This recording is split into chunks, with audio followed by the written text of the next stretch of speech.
राष्ट्र सर्वप्रथम, राष्ट्र सर्वप्रथम, राष्ट्र सर्वप्रथम, राष्ट्र सर्वप्रथम। राष्ट्र सर्वप्रथम की बात ललित सुमन के साथ कार्यक्रम नेशनल टीवी चैनल कात्यायनी पर आप सभी राष्ट्रवासियों का स्वागत है। भारत के रक्षा मंत्री राजनाथ सिंह ने आज पंजाब यूनिवर्सिटी में आयोजित तीसरे बलराम जी दास टंडन स्मृति अभिभाषण को संबोधित किया। इस अवसर पर रक्षा मंत्री राजनाथ सिंह ने स्वर्गीय बलराम दास को नमन किया। उन्होंने कहा कि विभाजन की विभीषिका को बलराम दास जी ने झेला और उसकी पीड़ा को आज भी महसूस किया जाता है। यही कारण है कि सरकार ने 14 अगस्त को विभाजन दिवस मनाने का निर्णय विभाजन पीड़ितों को श्रद्धांजलि देने के लिए किया। बलराम दास जी का आग्रह राष्ट्रवाद था और देश का प्रेम राष्ट्रीय सुरक्षा के लिए अत्यंत महत्वपूर्ण है।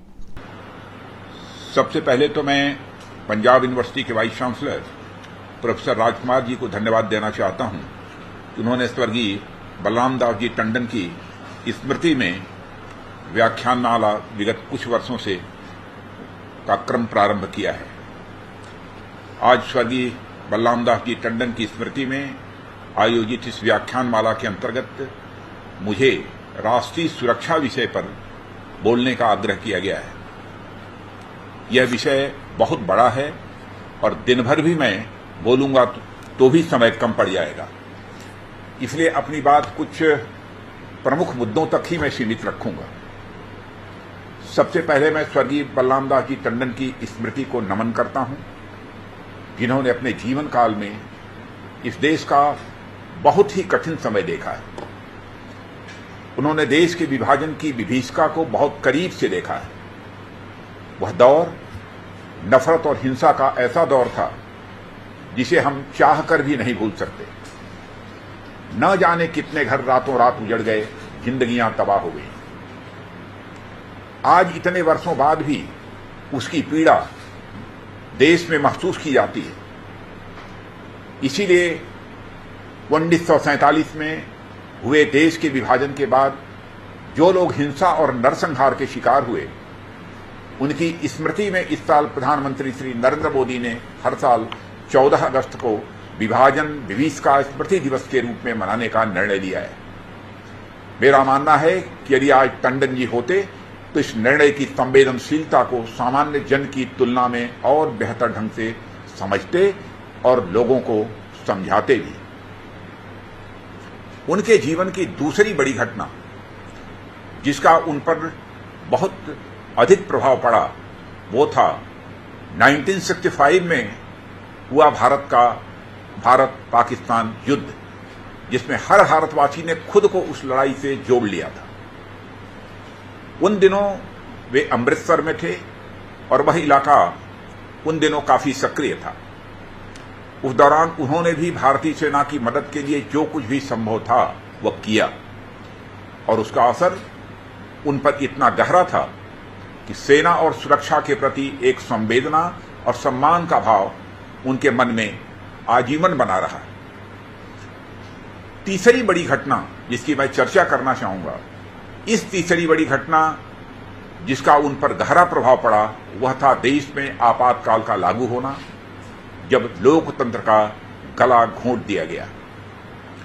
उसके बाद तमाम विपक्षी नेताओं को देश भर में अलग अलग जेलों में बंद कर दिया गया। टंडन जी भी 19 महीने जेल में रहे। इन दिनों का भी उन पर गहरा प्रभाव पड़ा। बाद में जब कभी भी लोकतंत्र को किसी भी रूप में दबाने की कोशिश हुई, उसका उन्होंने मुखर विरोध किया। साथियों, पंजाब में आतंकवाद की दस्तक ने उनकी जिंदगी पर काफी गहरा प्रभाव डाला।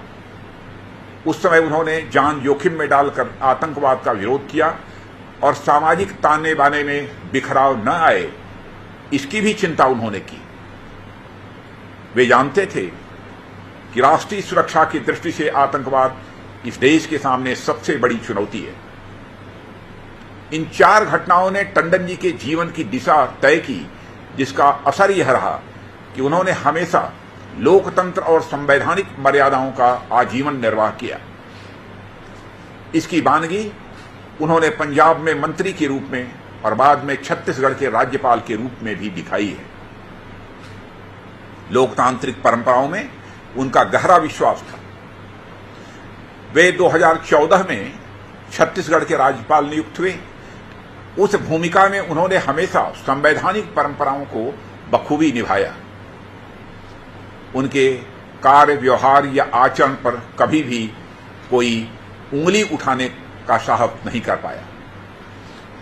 उनका पूरा राजनीतिक जीवन सामाजिक सौहार्द को मजबूत करने के लिए समर्पित रहा है। एक सामाजिक और राजनीतिक कार्यकर्ता के रूप में कभी भी कट्टरवाद और सांप्रदायिकता को उन्होंने बढ़ावा नहीं दिया। लेकिन जिस बात को लेकर उनका सबसे अधिक आग्रह था वह था राष्ट्रवाद, क्योंकि उनका यह मानना था कि राष्ट्र के प्रति निष्ठा और प्रेम भारत की राष्ट्रीय सुरक्षा के लिए यह बहुत ही आवश्यक है।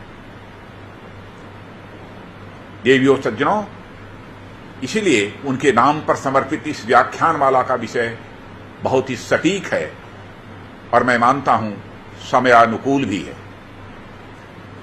इस विषय पर बात रखने के लिए संजय टंडन जी, जो उनके बेटे भी हैं, उन्होंने मुझे आमंत्रित किया। क्योंकि संजय जी का आग्रह था और टंडन जी के प्रति मेरे मन में हमेशा आदर और सम्मान का भाव रहा है, इसलिए तमाम व्यस्तताओं के बावजूद मैंने इस कार्यक्रम का निमंत्रण स्वीकार किया। मित्रों, भारत की राष्ट्रीय सुरक्षा को लेकर जिस बड़े पैमाने पर काम चल रहा है वह अपने आप में अभूतपूर्व है। सुरक्षा से जुड़े हर विभाग के बीच एक बहुत अच्छा कोऑर्डिनेशन देखने को मिल रहा है। इसके बावजूद हम इस बात को लेकर सचेत हैं कि हमारी दृष्टि भारत विरोधी ताकतों के नापाक इरादों और मंसूबों को फलीभूत नहीं होने दे। राष्ट्रीय सुरक्षा को लेकर कुछ नए खतरे भी सामने आए हैं, जो मॉडर्न टेक्नोलॉजी के विकास के कारण देखने को मिले। जम्मू में एयरफोर्स स्टेशन की घटना ने इस तरफ हम सबका ध्यान आकर्षित किया है। इसलिए इस बात को भी हम समझते हैं कि हमें राष्ट्रीय सुरक्षा तंत्र को नई चुनौतियों के लिए लगातार अपडेट और अपग्रेड करते रहना है। और मैं आपको बताना चाहता हूं, यह काम भी हो रहा है। हमने आकाश से आने वाले नए खतरों से निपटने के लिए जहां मिशन शक्ति के माध्यम से एंटी सैटेलाइट स्ट्राइक क्षमता हासिल की है, वहीं ड्रोन से जुड़े खतरों से निपटने के लिए एक नई ड्रोन पॉलिसी भी सरकार ने घोषित कर दी है। इसके परिणाम स्वरूप जहां रोजगार के अवसर बढ़ेंगे, वहीं सुरक्षा से जुड़ी चिंताओं को भी दूर किया जा सकेगा।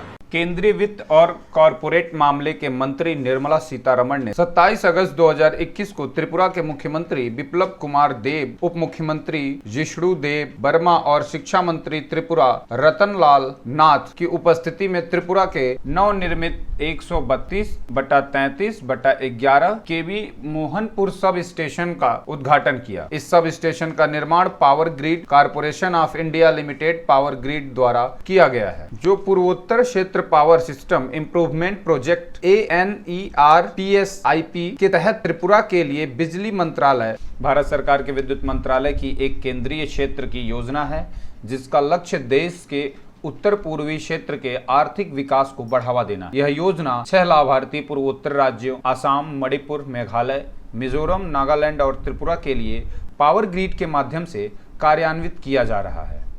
परियोजना का मुख्य उद्देश्य पूर्वोत्तर क्षेत्र के कुल आर्थिक विकास के लिए भारत सरकार की प्रतिबद्धता और पूर्वोत्तर क्षेत्र में अंतरराज्यीय पारेषण और वितरण बुनियादी ढांचे को मजबूत करना है। इस योजना के कार्यान्वयन से एक विश्वसनीय पावर ग्रिड का निर्माण होगा और आगामी लोड केंद्रों के लिए पूर्वोत्तर राज्यों की कनेक्टिविटी में सुधार होगा और इस प्रकार पूर्वोत्तर क्षेत्र में लाभार्थियों के सभी श्रेणियों के उपभोक्ताओं को ग्रिड जुड़ी बिजली का लाभ मिलेगा। पावर ग्रिड में वर्तमान में 172 से 154 CKM transmission line, 262 sub station और 446 से 940 MVA से अधिक ट्रांसफॉर्मेशन क्षमता है।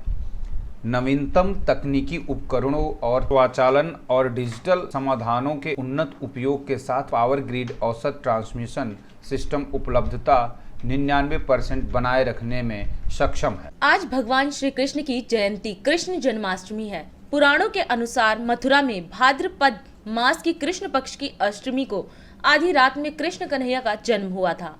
आज के दिन पूरे विश्व में कृष्ण भक्त व्रत रखते हैं, दिन भर पूजन करते हैं, भोग बनाते हैं, घरों में उत्सव का माहौल रहता है और भगवान कृष्ण की पालकी सजाई जाती है। प्रधानमंत्री नरेंद्र मोदी, उपराष्ट्रपति वेंकैया नायडू ने सभी देशवासियों को जन्माष्टमी की शुभकामनाएं प्रदान की। आपको बता दें कि अष्टमी तिथि रविवार रात 11:25 से ही शुरू हो गई थी, जो पूरी रात रहेगी। दिन देखिए 8 बजे रात्रि 9 बजे सुबह राष्ट्र सर्वप्रथम की बात ललित सुमन के साथ कात्यायनी टीवी पर। 22 वर्षों से प्रकाशित मदर इंडिया पत्रिका, पढ़ते रहे देश दुनिया की खबरों के लिए।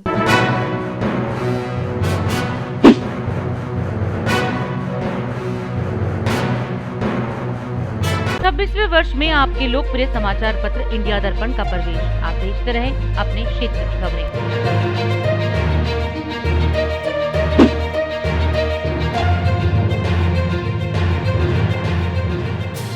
और अधिक खबरों के लिए आप हमारे YouTube चैनल दैनिक इंडिया दर्पण को अभी सब्सक्राइब करें और नोटिफिकेशन के लिए बेल आइकन को प्रेस करना ना भूलें।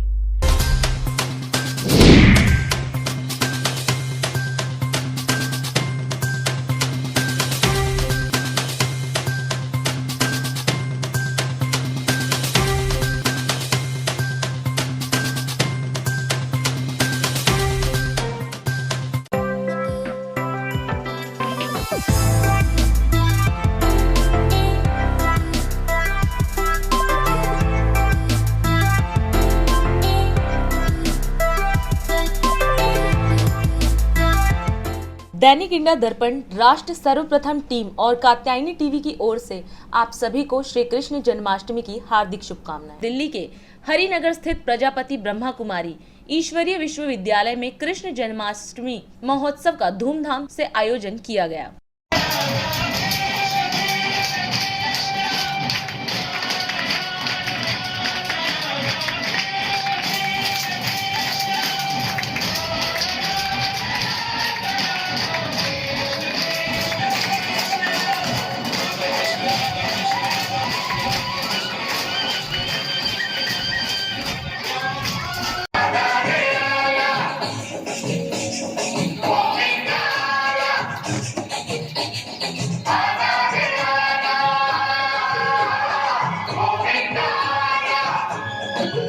चलो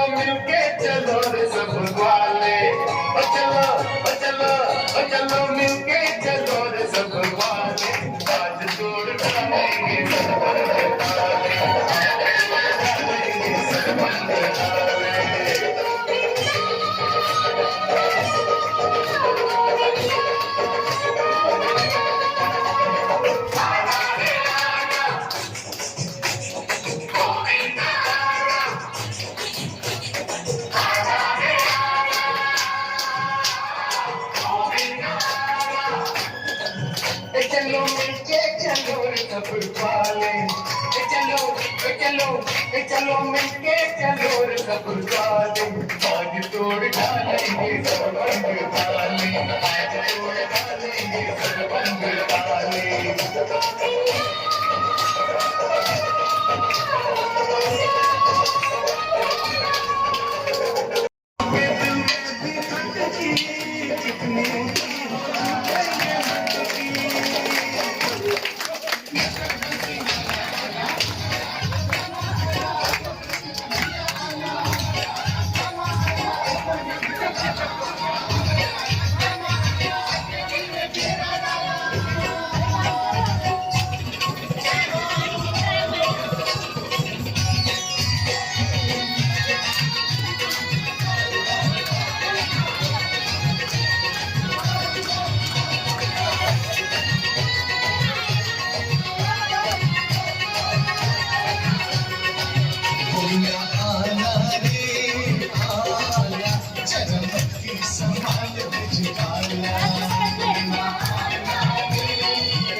मैथिल ब्राह्मण सभा दिल्ली प्रदेश का रजत जयंती समारोह रविवार 29 अगस्त को आयोजित किया गया। कार्यक्रम में देश प्रदेश के बुद्धिजीवी इस अवसर पर उपस्थित रहे। कात्यायनी टीवी के चैनल हेड वरिष्ठ संपादक ललित सुमन को संस्था द्वारा समारोह में शॉल देकर सम्मानित किया गया। कार्यक्रम में आए सभी सम्मानित जनों ने संस्था को इस अवसर पर शुभकामनाएं दी और सभी बुद्धिजीवियों को एक सूत्र में पिरोने का आह्वान किया। आज इस संस्था को 24 वर्ष पूरे हो गए। ये 25वीं वर्ष में ये संस्था प्रवेश कर रही है। इसके उपलक्ष्य में आप सभी लोगों को यहाँ आने का मौका मिला है। सबसे पहले तो मैं आपको सभी को रजत जयंती वर्ष की बहुत बहुत बधाई और शुभकामनाएं देना चाहता हूँ। और जिस प्रकार से मैं आभार व्यक्त करूं, मेरे पास वो शब्द नहीं है कि अगर आज मैं त्रिनगर ब्राह्मण समाज का अध्यक्ष हूं और वहां पर परशुराम भवन में कोई स्थान मिला हुआ है तो वो केवल और केवल आप लोगों की वजह से मैं वहां पर बैठा हूं।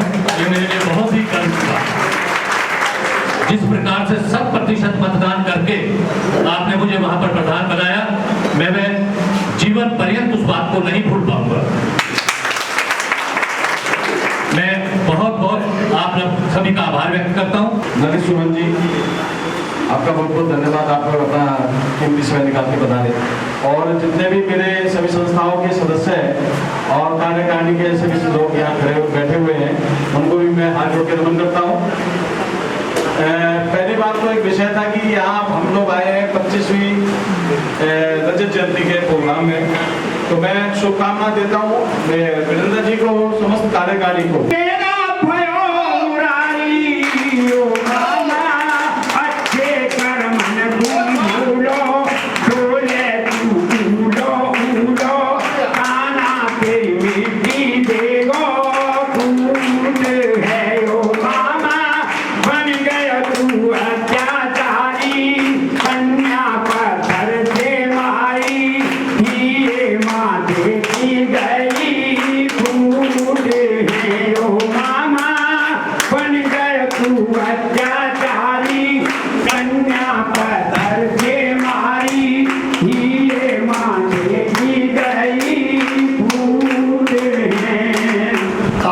समारोह के अध्यक्ष श्री मैथिल ब्राह्मण सभा दिल्ली प्रदेश के सभी पदाधिकारी, जैसा कि वीरेंद्र जी ने बताया कि आपकी 14 कार्यकारिणी है।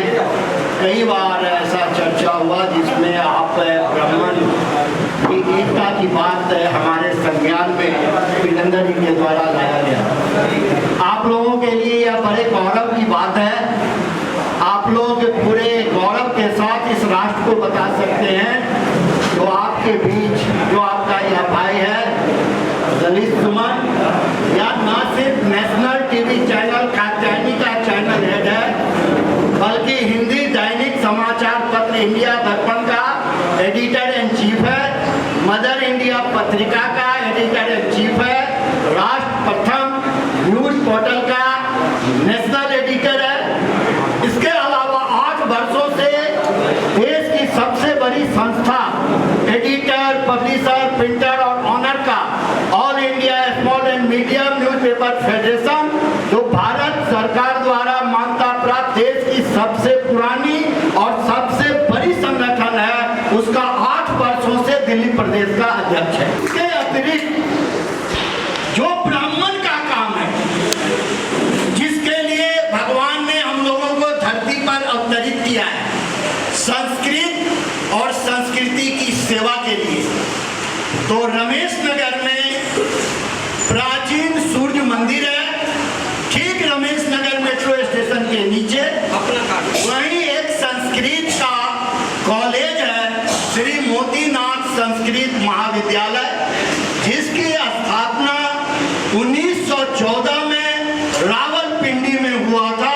जो आजादी के बाद रमेश नगर में प्राचीन सूर्य मंदिर के बगल में रमेश नगर मेट्रो स्टेशन के ठीक नीचे चल रहा है। वहीं शहीद स्मारक है और उस शहीद स्मारक के नीचे देश के जहां जहां भी हमारे क्रांतिकारियों ने अपने लहू बहाए शहीद स्मारक के नीचे एकत्रित करके रखी गई है और उस संस्था का, उस ट्रस्ट का मैं ट्रस्टी होने के रूप में सेवा कर रहा हूँ, संस्कृत और संस्कृति का। इसके अतिरिक्त देश की आजादी के लिए जिन वीर बलिदानियों ने बलिदान दिया, चाहे वो 1857 आंदोलन के मंगल पांडे हो, चाहे राजगुरु हो, सुखदेव हो, महाराणा प्रताप हो, तात्या टोपे हो, बहादुर शाह जफर हो, दीनदयाल उपाध्याय हो, सभी के वंशज को हम 9 अगस्त को वहां आमंत्रित करते हैं, उनके वंशजों को सम्मानित करते हैं और भारत सरकार से यह मांग करते हैं जो आजादी के 75वें वर्ष में यह देश प्रवेश कर गया, लेकिन आज तक उन वीर बलिदानियों को शहीद का दर्जा किसी भी सरकार ने नहीं दिया। और हम आजादी की बात करते हैं, हमारा देश आजादी के 75वें वर्ष में प्रवेश कर चुका है। हम अमृत महोत्सव मनाने जा रहे हैं। हम श्री मैथिल ब्राह्मण महासभा का 25वीं वर्षगांठ मनाने जा रहे हैं, लेकिन हम उन वीर क्रांतिकारियों को, उन वीर बलिदानियों को भूल चुके हैं जिन्होंने हमारे देश को आजाद कराने के लिए फांसी का फंदा चूम दिया और आज हम आप आजाद हिंदुस्तान का नागरिक होने का दावा करते हैं। जो कि ब्राह्मण बुद्धिजीवी वर्ग है और देश का बुद्धिजीवी वर्ग जिस दिन एक सूत्र में आवाज उठाएगा, उन वीर बलिदानियों को भी सरकार शहीद का दर्जा देने में पीछे नहीं रहेगी और हम ब्राह्मणों का जो एक अधिकार है, एक कर्तव्य है, उसे भी एक नया दिशा मिलेगा, क्योंकि मेढक को तराजू पर तौलना आसान नहीं है। आप सभी लोग अपने आप में सक्षम हैं, कामयाब हैं और आप सभी लोग एक मंच पर आज वीरेंद्र जी के आग्रह पर एकत्र हुए और मुझे भी आने का अवसर मिला। हमारी बात आप लोगों ने सुना, इसके लिए बहुत बहुत धन्यवाद। मैं 3 बार आप लोगों से निवेदन करूंगा, जो आप लोग कहें, भारत माता की, भारत माता की, भारत माता की, वंदे वंदे वंदे। आप नेता सौरभ भारद्वाज ने आज उत्तराखंड की स्वास्थ्य सेवाओं के संदर्भ में प्रेस कॉन्फ्रेंस की।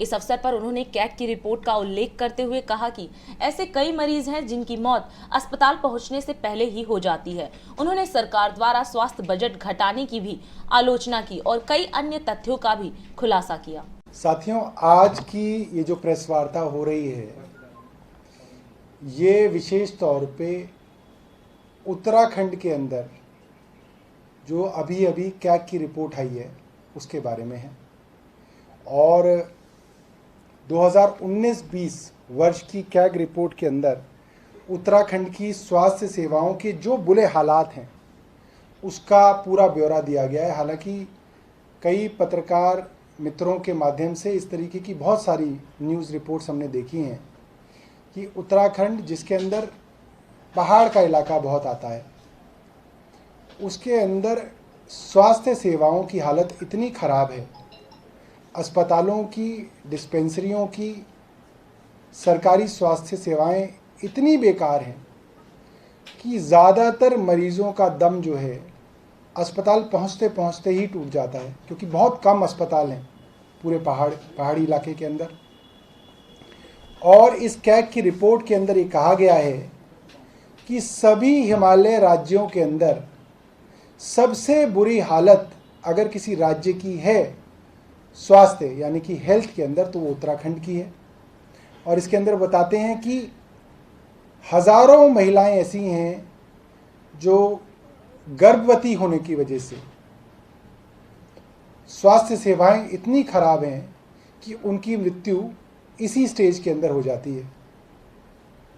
ऐसे बहुत मरीज़ हैं जिनको लाने के लिए एम्बुलेंस तक उपलब्ध नहीं है। कैग ने कहा है कि डांडी कांडी के ऊपर मरीज़ को लाया जाता है और अक्सर मरीज की मौत अस्पताल पहुंचने से पहले ही सड़क पर हो जाती है। स्वास्थ्य सेवाओं का हाल इतना खराब है कि सरकार का जो बजट था 2018-19 का वो 188 करोड़ था और 2019-20 में उस बजट को घटा के मात्र 97 करोड़ का ये बजट कर दिया गया है। और अगर उसको औसतन हर आदमी, हर नागरिक के अंदर लगाया जाए तो मात्र 5.25 पैसे प्रति व्यक्ति ये पैसा निकलता है, जितना उत्तराखंड सरकार जो है वहाँ की स्वास्थ्य सेवाओं पे, वहाँ के लोगों के ऊपर खर्च करती है। हालत इतनी खराब है कि कैग ने कहा कि पहाड़ी राज्यों के अंदर, हिमालय राज्यों के अंदर सबसे खराब हालत जो है उत्तराखंड की है। एयर एम्बुलेंसेस का इस्तेमाल भी मात्र बड़े बड़े नेताओं के और उनके रिश्तेदारों के लिए लिया जाता है और आम आदमी को वहां पे मरने के लिए छोड़ दिया गया है। कैग की रिपोर्ट के अंदर और कई चौंकाने वाले तथ्य जो है सामने आए हैं, जिसके अंदर सबसे बड़ी बात यह है कि उत्तराखंड राज्य के ऊपर कर्ज का बोझ लगातार बढ़ता जा रहा है और इस वक्त उत्तराखंड सरकार के ऊपर 65,982 करोड़ रुपए का कर्ज है और हर साल ये कर्ज जो है बढ़ता जा रहा है। और इससे भी चौंकाने वाली बात यह है, कई सरकार के निकाय ऐसे हैं जहां पे सरकार के पास पर्याप्त मात्रा के अंदर नगद राशि मौजूद है, उसके बावजूद बेवजह सरकार जो है बाजार से लोन उठा रही है और महंगी दरों पे लोन उठा रही है। ये बताया गया है कैग की रिपोर्ट में कि वर्ष 19-20 में सरकार के खातों में पर्याप्त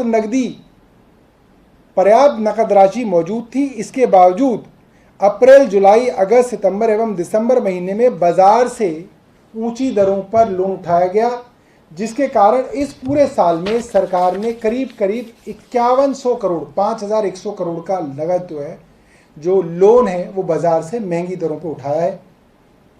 एक और चौंकाने वाली बात जो है इस कैग की रिपोर्ट में सामने आई है कि करीब 100 करोड़ रुपया सरकार ने कहां खपाया, इसकी जानकारी स्वयं सरकार को भी नहीं है। और भी कई चीजें जो हैं उत्तराखंड की स्वास्थ्य सेवाओं की पोल खोलने वाली जो है, खुद उत्तराखंड की कैग की रिपोर्ट के अंदर सामने आई है। इस वक्त आपके जो लोग हैं उत्तराखंड के अंदर जो रिपोर्टिंग करते होंगे वो ये बता सकते हैं कि उत्तराखंड में अगर कोई बीमार पड़ा या किसी का कोई गंभीर उसके साथ दुर्घटना हुई तो बहुत बड़ी प्रोबेबिलिटी इस चीज़ की होती है कि वो आदमी अस्पताल तक पहुंचने से पहले ही दम तोड़ देगा, क्योंकि बहुत दूर है अस्पताल और जहां अस्पताल है वहां की हालत बहुत खराब है। केंद्रीय राज्य मंत्री स्वतंत्र प्रभार विज्ञान और प्रौद्योगिकी मंत्रालय और पृथ्वी विज्ञान मंत्रालय राज्य मंत्री डॉक्टर जितेंद्र सिंह और NHPC के अध्यक्ष एवं प्रबंध निदेशक AK सिंह ने दुलहस्ती पावर स्टेशन द्वारा आयोजित आजादी का अमृत महोत्सव कार्यक्रम में शिरकत की और CSR योजना के तहत एक एम्बुलेंस सौंपी। NHPC दुलहस्ती पावर स्टेशन आजादी का अमृत महोत्सव के तहत विभिन्न कार्यक्रमों का आयोजन कर रहा है। कार्यक्रम में बोलते हुए डॉक्टर जितेंद्र सिंह ने लोगों को राष्ट्र की सेवा के लिए आगे आने के लिए प्रोत्साहित किया। उन्होंने किश्तवाड़ जिले में NHPC की चल रही परियोजनाओं के बारे में भी बताया और कहा इन परियोजनाओं को पूरा होने से आने वाले समय में किश्तवाड़ बिजली उत्पादक का पावर हब बनने जा रहा है। भारत माता की जय, भारत माता की जय, वंदे मातरम, वंदे मातरम।